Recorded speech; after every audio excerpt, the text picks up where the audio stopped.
शान से कहते हैं अम्बेडकरवादी हैं। हम शान से कहते हैं अम्बेडकरवादी हैं।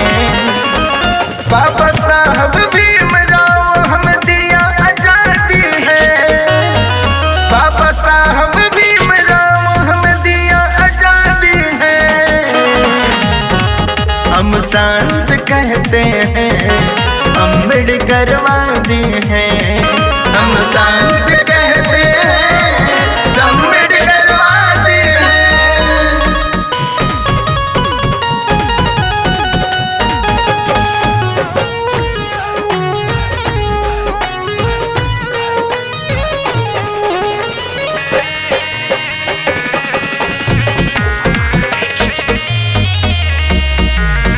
जब से बाबा साहब अम्बेडकर गुलामी सर से हटाए हैं, उनके ही कदमों में हम सब अपने सर को झुकाए हैं।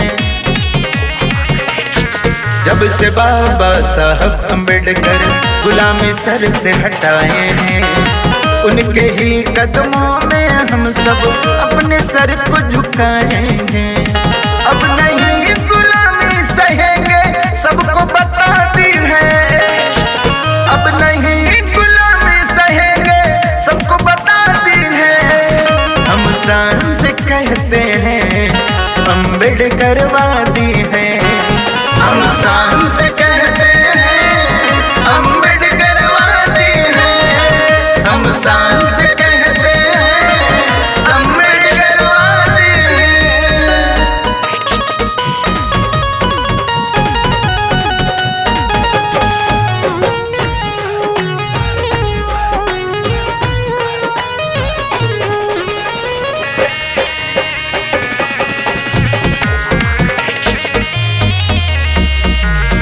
कैसे हम भुलाएंगे साहब के एहसान को।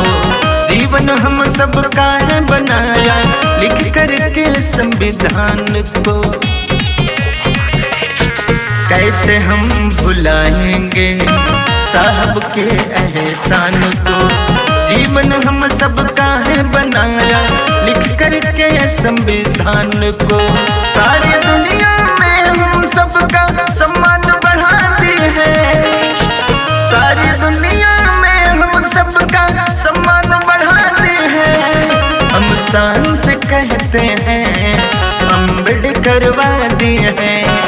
हम शान से कहते हैं अम्बेडकरवादी हैं। हम शान से कहते हैं अम्बेडकरवादी हैं।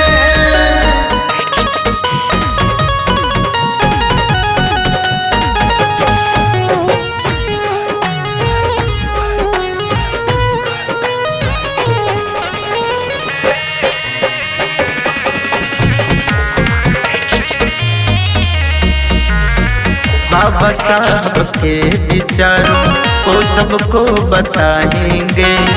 उनके ही राहों पर चलकर सबको हम दिखाएंगे।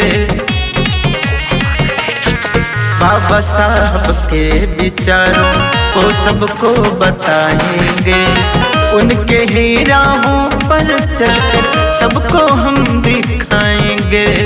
बाबा साहब के वजह से मिलन ने सर पे उठा ली है।